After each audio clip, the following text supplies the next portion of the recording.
નમસ્કાર. ધોરણ 10 અને સામાજિક વિજ્ઞાન વિષયમાં ઇતિહાસનો ચોથો પાઠ છે, એમનો ભાગ ત્રીજો. એમના વિશે આપણે આજના દિવસે માહિતી છે તે મેળવશું. આજનો ટોપિક છે મધ્યકાલીન ભારતીય સાહિત્ય, કે મધ્યકાળનો જ્યારે સમય ચાલતો હતો ત્યારે ભારતીય સાહિત્ય કેવું કેવું રચાયું હતું એમની ચર્ચા કરેલી છે. આ ટોપિક 4 માર્ક્સના પ્રશ્નમાં મોટે ભાગે પૂછાય છે. તો એ અગાઉ આપણે જોયું હતું, એટલે કે ભાગ 2 માં આપણે જોયું હતું કે પ્રાચીન યુગથી કે ઘણા જૂના સમયથી ગુજરાતી ભાષા છે એમાં પણ સાહિત્ય રચાવા લાગ્યું હતું, કે જેમાં ખાસ કરી અને પ્રાચીન સાહિત્યકારો જોઈએ તો નરસિંહ મહેતા, મીરાબાઈ, દયારામ, અખો, પ્રેમાનંદ, પ્રીતમ, ગંગાસતી જેવા સાહિત્યકારો છે કે જેમણે પદ, ભજન, ગીત, ગરબી, છપા, અખા અને વ્યાખ્યાનો જેવી વસ્તુનું સર્જન કર્યું હતું. ત્યાર પછી આવેલા સાહિત્યકારો એટલે કે અર્વાચીન સમયના સાહિત્યકારો, જેમાં નર્મદ, નવલરામ, કિશોરલાલ મસરૂવાલા, પન્નાલાલ પટેલ, ઉમાશંકર જોશી, મહિપતરામ, રૂપરામ, નીલકંઠ, ગોવર્ધનરામ ત્રિપાઠી જેવા સાક્ષર વર્યોએ ગુજરાતી ભાષાને ખૂબ સમૃદ્ધ બનાવી હતી. ત્યાર પછી જોયું હતું કે તમિલ, તેલુગુ, કન્નડ અને મલયાલમ દ્રવિડ કુળની મુખ્ય 4 ભાષાઓ છે, જેમાં તમિલ ભાષા સૌથી જૂની ભાષા છે, કે જેનો ખાસ કરી અને સમયગાળો ઈસુના સમયગાળાની સાથે સાથે ચાલે છે. કે તમિલ સાહિત્ય છે એમાં એત્તુથુકઈ, તોલ્કાપ્પિયમ, પથ્થુપાતુ જેવા ઘણા ખાસ કરી અને સાહિત્ય ગ્રંથો રચાયેલા છે. આ ઉપરાંત શિલ્પતિકારમ અને મણિમેખલાએ તમિલ સાહિત્ય જ્યારે લખવાની શરૂઆત થઈ ત્યારના પ્રારંભિક ગ્રંથો છે. ત્યાર પછી આપણે મધ્યયુગનું સાહિત્ય છે એ જોયું હતું, કે જેમાં ખાસ કરી અને સંસ્કૃત ભાષા છે એ મધ્યયુગમાં સાહિત્યની ભાષા ગણાતી હતી, કે જેમાં કાશ્મીરમાં લખાયેલા 2 ગ્રંથો કથાશ્રીત સાગર અને રાજતરંગિણી છે.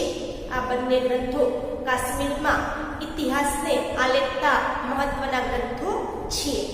આ ઉપરાંત સંસ્કૃતમાં જયદેવ નામના વ્યક્તિએ ગીત ગોવિંદ નામના કાવ્ય સંગ્રહની રચના કરી હતી. આ ઉપરાંત હિન્દી ભાષામાં પૃથ્વીરાજ રાસો છે કે જેમની પણ રચના કરવામાં આવી અને હિન્દી ભાષાનો પણ વિકાસ થયો. આ ઉપરાંત રાજસ્થાની ભાષાઓ છે કે જે પણ મોટે ભાગે રચવામાં આવી, કે એમાં ઘણું બધું સાહિત્ય લખાયું. આ ઉપરાંત કન્નડ સાહિત્ય ઉપર જૈન ધર્મની અસર ગાઢ બની, જેમને કારણે કન્નડ સાહિત્યમાં ઘણા બધા ગ્રંથો લખાયા, જેમાં કવિ પંપા, પોન્ના અને રન્ના કન્નડ સાહિત્યની ત્રિપુટી તરીકે ઓળખાય છે, જેમણે જૈન ધર્મના તીર્થંકરો ઉપર ગ્રંથો લખ્યા છે. આ ઉપરાંત આપણે જોયું હતું કે હિન્દી ભાષાના મુખ્ય 2 ભાગ વ્રજ અને ખરી બોલી એમનો પણ વિકાસ થયો. તો સાથે સાથે અવધી ભાષા પણ આ સમયગાળામાં એટલે કે મધ્યયુગના સમયમાં બોલવાની શરૂ થઈ હતી. ત્યાર પછી ફારસી ભાષા દિલ્હી સુલતાનોની રાજભાષા તરીકે ઓળખાતી હતી, કે દિલ્હીના સુલતાનો છે એ ફારસી ભાષા બોલતા હતા અને સાહિત્યની અસર રૂપે ફારસી શબ્દનો સમાવેશ ભારતીય ભાષાઓમાં પણ થયેલો જોવા મળે છે. કે ખાસ કરી અને દિલ્હી સુલતાનોની રાજભાષા હતી ફારસી, એટલે કે સાહિત્ય છે એમાં પણ ફારસી શબ્દ છે એ મોટા ભાગના ભારતીય સાહિત્યમાં એમના શબ્દો આવી ગયા છે. આ યુગમાં અનેક ઇતિહાસકારો થઈ ગયા, કે મધ્યકાળના સમયમાં ઘણા બધા ઇતિહાસકારો થઈ ગયા, જેમાં જિયાઉદ્દીન બર્નીએ તારીખે ફિરોઝશાહી નામના ગ્રંથની રચના કરી હતી, જેમાં ખલજી અને તુગલક વંશના રાજાઓ છે એનું વિસ્તૃત વર્ણન કરવામાં આવ્યું હતું કે જિયાઉદ્દીન બર્ની નામના ઇતિહાસકારે તારીખે ફિરોઝશાહી નામનો ગ્રંથ લખ્યો, જેમાં તે સમયના મુસ્લિમ ખલજી અને તુગલક રાજાઓના રાજકીય વ્યવસ્થાનું વર્ણન કરવામાં આવ્યું હતું. તેણે રાજકીય સિદ્ધાંતો ઉપર ફતવાએ જહાદારી નામનો ગ્રંથ લખ્યો કે તે સમયના ખાસ કરી અને રાજાઓ છે એમનો સમયગાળો ખાસ કરી અને મુસ્લિમ રાજાઓ છે એમનો સમયગાળો છે કે આ સમયમાં મોટે ભાગે રાજકારણ ઉપર ફતવાએ જહાદારી નામનો ગ્રંથ લખવામાં આવ્યો. અમીર ખુસરો આ સમયનો સૌથી મહાન સાહિત્યકાર ગણાય છે કે આ સમયમાં અમીર ખુસરો ખૂબ મહાન સાહિત્યકાર ગણાય છે. તે એક કવિ, ઇતિહાસકાર, રહસ્યવાદી સંત અને સંગીતકાર હતા. સુપ્રસિદ્ધ હજરત નિજામુદ્દીન ઓલિયા એના ગુરુ હતા. કે આ સમયમાં અમીર ખુસરો છે એ ખૂબ જાણીતો સાહિત્યકાર થઈ ગયો કે જે કવિ, ઇતિહાસકાર, રહસ્યવાદી સંત અને સંગીતકાર હતો. સુપ્રસિદ્ધ એટલે કે તે સમયમાં પ્રસિદ્ધ હજરત નિજામુદ્દીન ઓલિયા એમના ગુરુ હતા. એની મહત્વની કૃતિઓમાં આશિકા, નૂર, સિપિહલ અને કિરાતુલ સદાયરનો સમાવેશ થાય છે. આ ઉપરાંત તેમણે અનેક કાવ્ય ગ્રંથની રચના કરી હતી. કે અમીર ખુસરો છે તેમણે આશિકા, નૂર, સિપિહલ અને કિરાતુલ સદાયર છે એવા મહાન ગ્રંથો લખ્યા. આ ઉપરાંત તેણે અનેક કાવ્ય ગ્રંથની રચના કરી હતી. એને પોતાને ભારતીય હોવા ઉપર ગર્વ હતો, તેથી તે ભારતને પૃથ્વી ઉપરનો સ્વર્ગ ગણતો હતો. કે અમીર ખુસરો છે એને ભારત ખૂબ જ ગમતું, પોતે ભારતીય છે એમનો એમને ગર્વ હતો, એટલા માટે ભારતને તે પૃથ્વી ઉપરનું સ્વર્ગ કહેતો હતો. તેણે પોતાના પુસ્તકોમાં ભારતનું વાતાવરણ, એમની સુંદરતા, એની ઇમારત અને એના જ્ઞાન વિજ્ઞાનના પુષ્કળ વખાણ કર્યા છે. કે અમીર ખુસરોએ પોતાના પુસ્તકમાં ભારતનું વાતાવરણ, ભારતની સુંદરતા, એની ઇમારતો અને ભારતના જ્ઞાન અને વિજ્ઞાનના મોટે પાયે વખાણ કર્યા છે. તે દ્રઢપણે માનતા હતા કે હિન્દુ ધર્મનું સાર તત્વ અનેક રીતે ઇસ્લામ સાથે મળતું આવે છે. કે અમીર ખુસરો મુસ્લિમ હતા, પણ તેઓ દ્રઢપણે માનતા હતા કે હિન્દુ અને મુસ્લિમ બંને ધર્મનો સાર તત્વ અંતે તો એક જ છે. તે દિલ્હીની આજુબાજુ બોલવામાં આવતી ભાષાને હિન્દવી કહેતો. કે અમીર ખુસરો દિલ્હીની આજુબાજુ જે ભાષા બોલાતી એને હિન્દવી કહેતો અને પોતાની માતૃભાષા એમને ગમે છે. આ ભાષામાં તેને અનેક કવિતાઓ રચી. કે દિલ્હીની આજુબાજુ બોલાતી હિન્દવી ભાષા છે એમાં અમીર ખુસરોએ ઘણી બધી કૃતિઓ છે એમની રચના કરી અને કવિતાઓ રચી. તેમણે હિન્દી અને ફારસી ભાષાને ભેગી કરી અને દ્વિભાષી ચોપાઈઓ અને દુહાઓ પણ રચ્યા. કે અમીર ખુસરોએ હિન્દી અને ફારસી ભાષા ભેગી કરી અને બે ભાષા સાથે ભેગી થઈ એમાં ચોપાઈ અને દુહાની રચના કરી. કે તેમણે કરેલી આ સારી પરંપરા અનેક સદીઓ સુધી ચાલુ રહી. કે અમીર ખુસરોએ બે ભાષામાં જે સાહિત્ય રચ્યું એ એમના પછી સદીઓ સુધી ચાલ્યું આવતું હતું.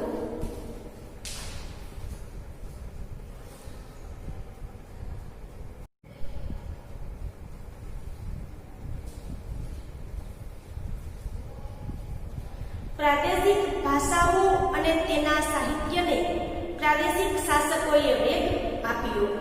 કે અલગ અલગ પ્રદેશ એટલે કે અલગ અલગ રાજ્યની ભાષાઓ અને તેમના સાહિત્યને પ્રાદેશિક શાસકોએ વેગ આપ્યો હતો. ભક્તિ માર્ગના સંતોએ લોકોની ભાષામાં ઉપદેશ આપ્યો. કે અલગ અલગ રાજ્યમાં ભાષાઓ અને સાહિત્યનો વિકાસ થયો અને ભક્તિ માર્ગ કે અમુક સંતો છે કે જે ભક્તિ છે એ કરતા હતા, તો ભક્તિ માર્ગના સંતોએ લોકોની ભાષામાં લોકોને ઉપદેશ આપ્યો. તેમાં કબીર જેવા અનેક સંત કવિઓનો સમાવેશ થાય છે કે ભક્તિ માર્ગ દ્વારા લોકોને પોતાની ભાષામાં ઉપદેશ આપવાનું શરૂ થયું, જેમાં કબીર જેવા અનેક સંત કવિઓનો સમાવેશ કરી શકાય. એ વખતે ભોજપુરી અને અવધી હિન્દી ભાષાની મુખ્ય બોલીઓ હતી.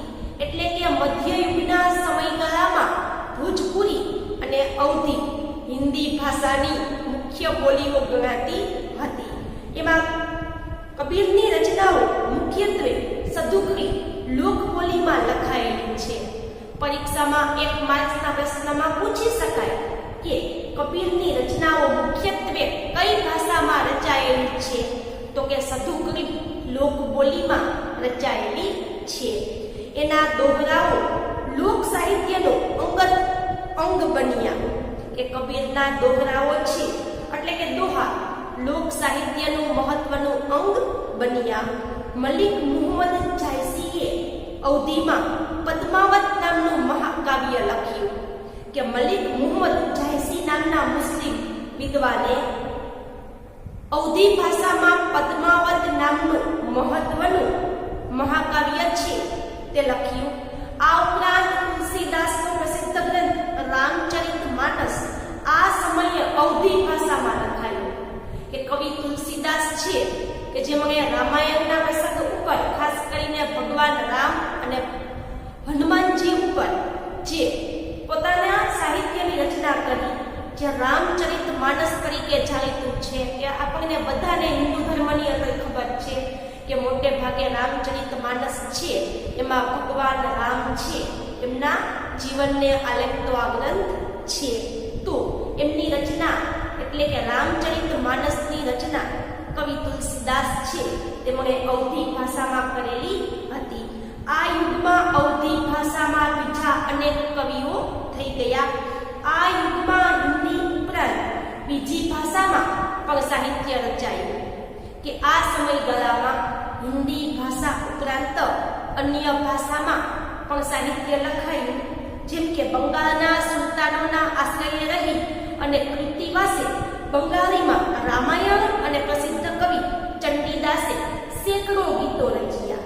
કે આ યુગમાં બીજી ભાષા છે એમાં સાહિત્ય રચાયું, જેમાં બંગાળના સુલતાનોના આશ્રયે એટલે કે બંગાળના મુસ્લિમ રાજાઓ છે એમના આશ્રય સ્થાને, આશ્રય એટલે કે બીજાની પાસે રહેવા માટેની મદદ માંગવી. તો બંગાળના મુસ્લિમ સુલતાનો છે એમની પાસે અનેક કવિઓ રહ્યા હતા, જેમાં કૃતિવાસ નામના વિદ્વાને બંગાળી ભાષામાં રામાયણ છે એમનો અનુવાદ કર્યો. તો પ્રસિદ્ધ કવિ ચંડીદાસ છે એમણે બંગાળી ભાષામાં સેંકડો એટલે ન ગણી શકાય એટલા બધા ગીત લખ્યા. બંગાળમાં સંત ચૈતન્યથી ભક્તિ ગીતો લખવાની પરંપરા શરૂ થઈ. કે બંગાળના મહાન સંત કવિ મહાપ્રભુ ચૈતન્ય, ઘણા લોકો એમનું નામ સાંભળ્યું હશે, કે બંગાળી ભાષાના તે મુખ્ય સંત કવિ હતા અને લોકોને ઉપદેશ આપી અને લોકોનું ખાસ કરી અને સામાજિક કુરિવાજો દૂર કરવાનો તેમણે પ્રયત્ન કર્યો હતો. તો સંત ચૈતન્ય છે તેમણે ભક્તિ ગીતો લખવાની બંગાળી ભાષામાં શરૂઆત કરી. નરસિંહ મહેતાએ ગુજરાતીમાં અને નામદેવ અને એકનાથે મરાઠી ભાષામાં ભક્તિ ગીતો રચ્યા. કે બંગાળ છે એમાં સંત ચૈતન્યએ ભક્તિ ગીતો લખવાની શરૂઆત કરી. ગુજરાતી ભાષામાં નરસિંહ મહેતા, તો મરાઠી ભાષામાં નામદેવ અને એકનાથ જેવા વિદ્વાને ભક્તિ ગીતોની પોતાની ભાષામાં રચના કરી. જૈનુલ અબિદીનના આશ્રયે કાશ્મીરમાં મહાભારત અને રાજતરંગીણી જેવા અનેક સંસ્કૃત ગ્રંથો છે એમનો ફારસી ભાષામાં અનુવાદ કરવામાં આવ્યો. કે કાશ્મીરનો મુસ્લિમ રાજા જૈનુલ અબિદીન એમના આશ્રય સ્થાન નીચે ઘણા લોકોએ કાશ્મીરમાં મહાભારત અને રાજતરંગીણી જેવા સંસ્કૃત ગ્રંથનું ફારસી ભાષામાં અનુવાદ કર્યો. કે કાશ્મીરનો મુસ્લિમ શાસક જૈનુલ અબિદીન એમણે પોતાના રાજ્યમાં ઘણા બધા લોકોને આશ્રય આપ્યો હતો. તો આવા લોકો છે કે જેમાં વિદ્વાન વ્યક્તિ હતા, તેમણે ખાસ કરી અને મહાભારત અને રાતરંગીણી કે બંને સંસ્કૃતના ગ્રંથો છે એનો ફારસી ભાષામાં અનુવાદ કર્યો. વિજયનગરના સમ્રાટોના શાસનકાળમાં સંસ્કૃતનો વિકાસ ચાલુ રહ્યો. કે દક્ષિણ ભારતમાં વિજયનગર નામનું સામ્રાજ્ય હતું. આપણે ત્રીજા પાઠમાં જોયું હતું હમ્પી નામનું, દક્ષિણ ભારતમાં કર્ણાટકનું હમ્પી નામનું સ્થળ છે કે જ્યાં વિજયનગરના રાજાઓ રાજ્ય કરતા હતા. તો આ રાજાઓના શાસનકાળમાં સંસ્કૃત ભાષાનો વિકાસ થયો હતો.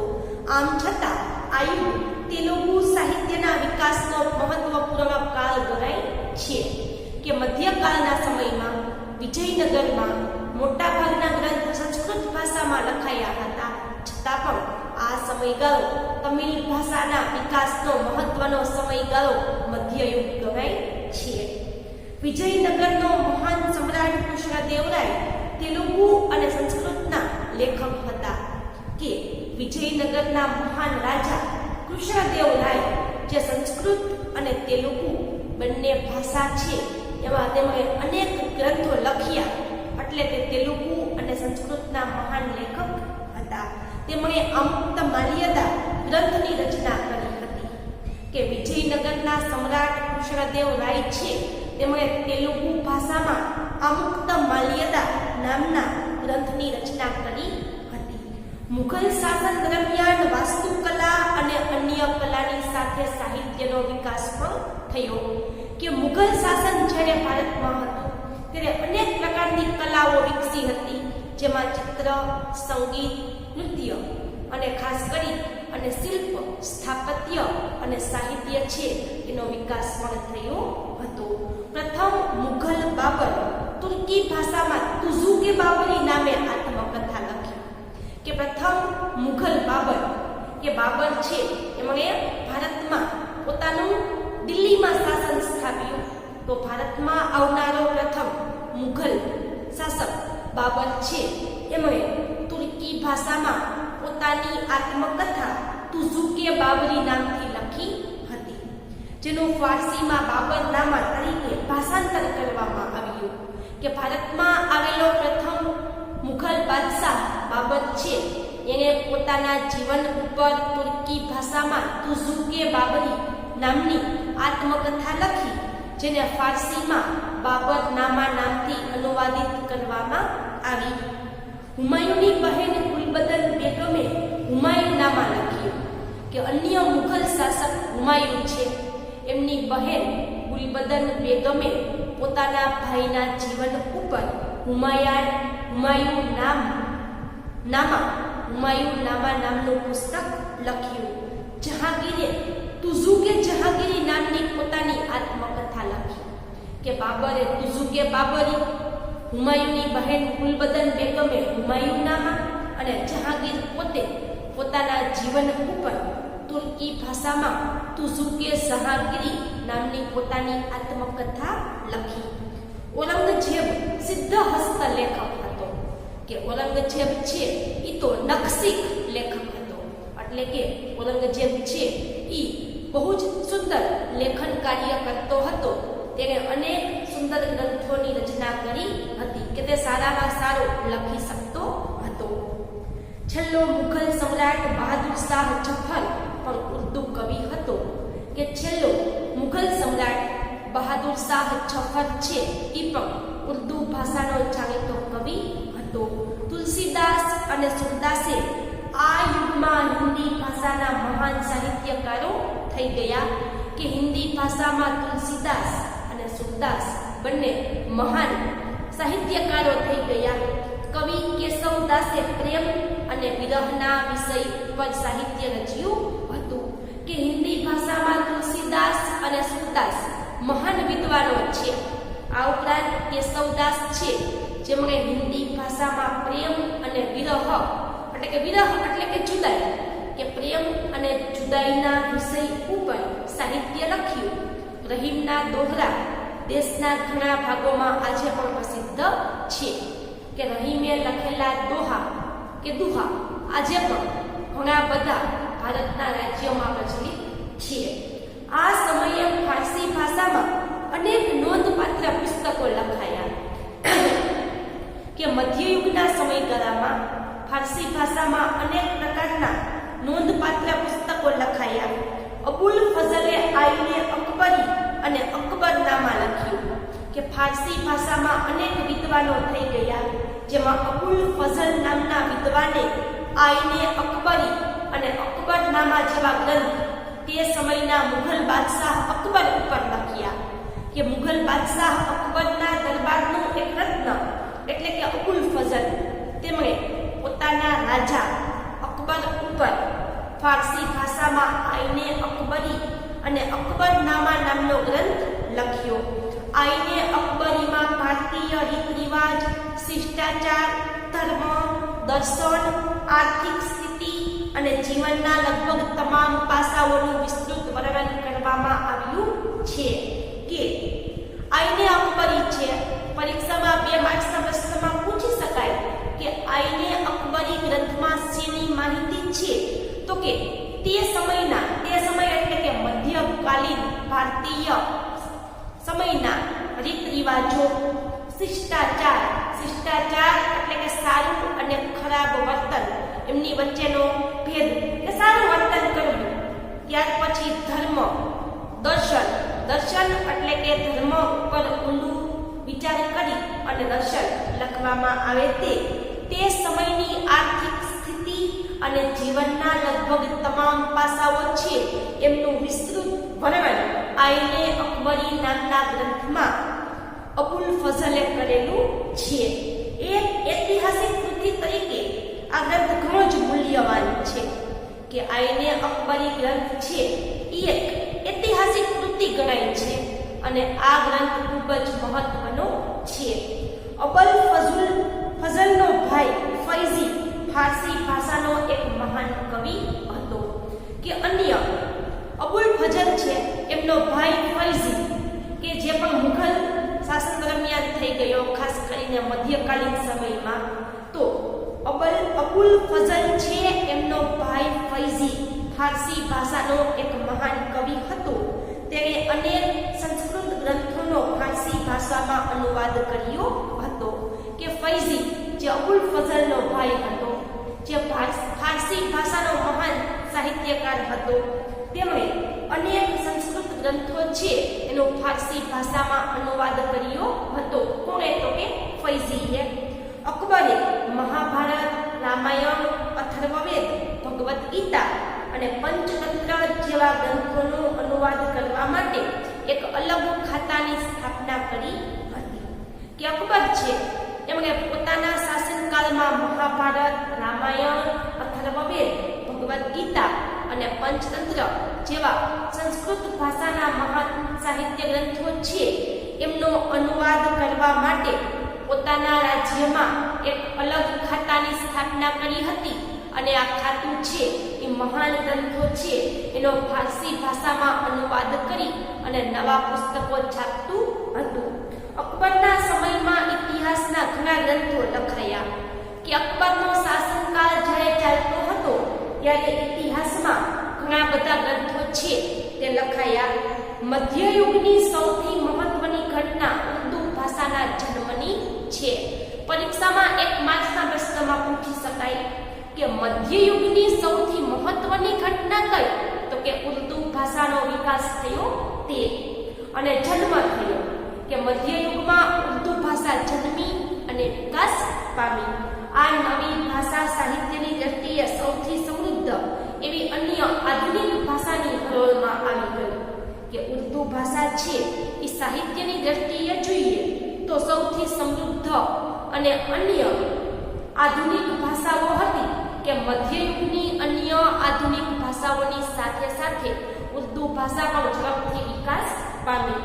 આ ભાષામાં વલી, મિર્તદ, મિર્તકી મીર, નઝીર અકબરાબાદી, અસદુલ્લા ખાન અને ગાલિબ જેવા મહાન કવિઓ થઈ ગયા. પરીક્ષામાં 2 માર્ક્સના પ્રશ્નમાં પૂછી શકાય કે મધ્યકાલીન સમયના મહત્વના ઉર્દુ કવિઓના નામ જણાવો. તો કે વલી, મિર્દત, મીર તકી મીર, નઝીર અકબરાબાદી, અસદુલ્લા ખાન અને ગાલિબી, કે જે પણ મોટે ભાગે ઉર્દુ ભાષાના મહાન કવિ ગણાય છે. અને ગાલિબનું નામ તો ઘણા બધાએ સાંભળેલું પણ હશે. 18મી સદીમાં ઉર્દુ ગદ્યનો વિકાસ થયો. કે 18મી સદી જ્યારે ચાલતી હતી ત્યારે ગદ્ય એટલે કે પાઠ સ્વરૂપે લખવું, ટૂંકમાં કવિતા નહીં પણ લખાણ સ્વરૂપે લખવું. તો 18મી સદીમાં મોટા ભાગે ઉર્દુ ભાષા છે એ લખાણ સ્વરૂપે લખવામાં આવી અને અનેક ગ્રંથો રચાયા.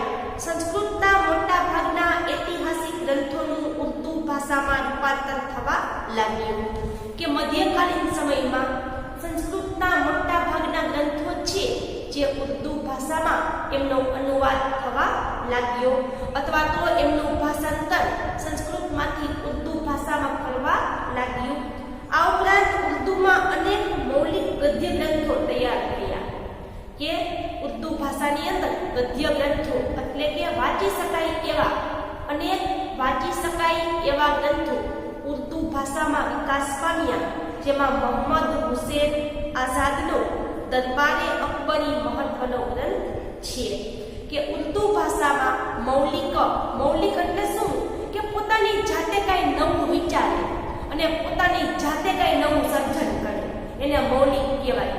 કે આપણી અંદર જે કાંઈ વિચારો આવ્યા, આપણી અંદર જે કાંઈ નવો વિચાર છે એ આપણે લાવી અને એના વિશે આપણે કાંઈ સાહિત્ય લખ્યું કે કાંઈ નવી વસ્તુ બનાવી તો એને મૌલિક સર્જન કહેવાય. કે વ્યક્તિ પોતાની સૂઝબૂઝથી એ વસ્તુ છે એ તૈયાર કરી, વિચાર કરી યોગ્ય અને એને અમલમાં મૂકે એને મૌલિક સર્જન કર્યું કહેવાય છે. તો આ સમયગાળામાં ઉર્દુ ભાષામાં અનેક લેખકો અને કવિઓએ મૌલિક ગ્રંથો લખ્યા. જેમાં મોહમ્મદ હુસેન આઝાદ નામના વ્યક્તિએ દરબારે અકબરી નામનો મહત્વનો ગ્રંથ ઉર્દુ ભાષામાં લખ્યો અને જે ઘણો પ્રખ્યાત પામ્યો. તો મધ્યકાલીન ભારતીય સાહિત્ય છે જેમાં ખાસ કરીને સંસ્કૃત, હિન્દી, ભોજપુરી, અવધી, રાજસ્થાની, વ્રજ અને ખડી બોલી, ગુજરાતી, અવધી, ફારસી, તમિલ, તેલુગુ, કન્નડ અને મલયાલમ દ્રવિડ ભાષાઓ છે. આવી ઘણી બધી ભાષાઓ અને સાથે સાથે છેલ્લે ઉર્દુ ભાષાનો વિકાસ થયો. કે જેમણે ભારતીય સાહિત્ય છે એને અનેકવિધ ખાસ કરી અને સાહિત્ય વારસાને સમૃદ્ધ બનાવવાનો પ્રયત્ન કર્યો. તો આજના દિવસે મધ્યકાલીન ભારતીય સાહિત્યનો ટોપિક પૂર્ણ થાય છે. તો પરીક્ષામાં આ ટોપિક મોટે ભાગે 4 માર્ક્સના પ્રશ્નમાં પૂછાય છે. અને હવે પછી નવા વિડિયો લેક્ચરમાં આપણે ઇતિહાસનો પાઠ 4 અને એમનો ભાગ પણ 4 એમના વિશે માહિતી મેળવશું. અને હોમવર્કમાં તમને જે ખાલી જગ્યા, ખરા ખોટા અને જોડકા લખવાનું કહેવામાં આવે એ ચોથા પાઠનું હોમવર્કની એસએસટી બુક છે એમાં લખીને તૈયાર કરવું. કેમ કે તે હેતુલક્ષી પ્રશ્ન હોય પરીક્ષામાં એમાં મોટે ભાગે પૂછાય છે.